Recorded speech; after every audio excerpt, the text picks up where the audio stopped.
જાય છે। ભગવાને આટલું સરસ મજાનું શરીર આપ્યું છે, તો એ સરસ મજાના શરીરની અંદર શરીર સારી રીતે ચાલી શકે એના માટે આપણે સારો ખોરાક લેવો પડે, સારું પાણી પીવું પડે, બરાબર। હવે એ જ શરીરની અંદર ખરાબ તત્વો આપણે નાખીએ। હું તમને સાદો સિમ્પલ સવાલ પૂછું કે સારું ખવાય ખરાબ ખવાય? બરાબર ને? સાદી વાત છે। આપણે ઘરમાં દાળ ભાત શાક રોટલી ખાતા હોઈએ અને કોઈ ચપટી ધૂળ નાખે તો આપણે ખાઈએ? કોઈ ખાય? એ જ વ્યક્તિ સરસ મજાનું ખાઈ અને ઉપર પેલી ગુટકાની પડીકી આવે ને, એ ગુટકાની પડીકી નાખે, પણ એને ખબર નથી કે ગુટકાની પડીકીમાં શું હોય છે। તમને ખબર છે કે ગુટકાની પડીકીમાં શું આવે છે? પેલી અલગ અલગ પડીકી આવે છે ને, તાનસેન, વિમલ, મિરાજ, પછી પેલી અલગ અલગ કંપની, મને કંપનીના નામ ખબર નથી, જાફરી, અલગ અલગ કંપનીઓના નામ હોય છે। બે પડીકી ભેગી ખાવાની હોય છે। પહેલા એક આવતી 8 આનાની આવતી, 20-25 વર્ષ પહેલા રૂપિયાની આવતી, હવે 5 રૂપિયા થઈ ગયા ને। એ પડીકીમાં 42 જેટલા કેન્સર કરે એવા તત્વો આવે છે। કેટલા? 42 જેટલા કેન્સર કરે એવા તત્વો આવે છે। હવે સાથે સાથે હળેલી સુપારી આવે, કાચનો ભૂકો આવે, અલગ અલગ કેમિકલ આવે, ખરાબ લોહી આવે, લોહી પણ ભેળવવામાં આવે જેથી એને કલર પકડાય, બરાબર।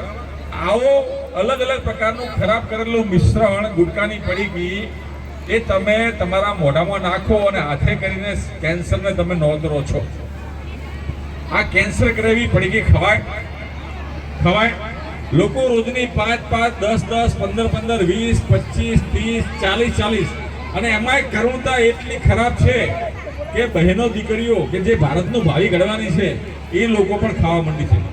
અમૃતલાલ, બહુ જ ખરાબ વસ્તુ છે। અને તમે જોજો કે 10 વર્ષના છોકરાઓ પણ આ ગુટકાની પડીકી ખાય છે। હવે તમે જોજો કે 2-3 વર્ષની અંદર મોઢા એના સાંકડા થઈ જાય, મોઢા ખુલે નહીં। પાણીપુરી ખાવી હોય તો આખું મોઢું ખુલે નહીં, પાણીપુરી અંદર જાય નહીં, અને ધીરે ધીરે 5 વર્ષમાં તો 2 આંગળી 1 આંગળી ખુલે એટલું મોઢું જ ખુલે।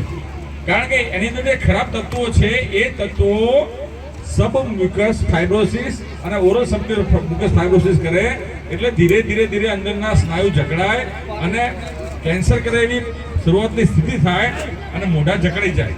પછી મોઢાની અંદર, જીભની અંદર, પછી અન્નનળી, શ્વાસનળી, જઠર, આંતરડા, ગુદામાર્ગ, એને ગમે ત્યાં કેન્સર થાય।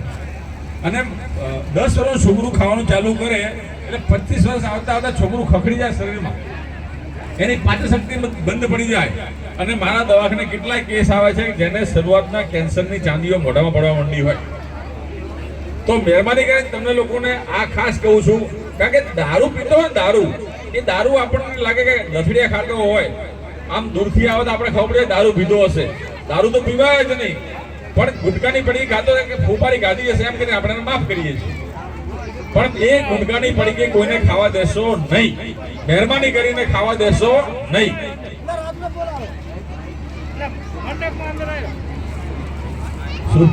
હા।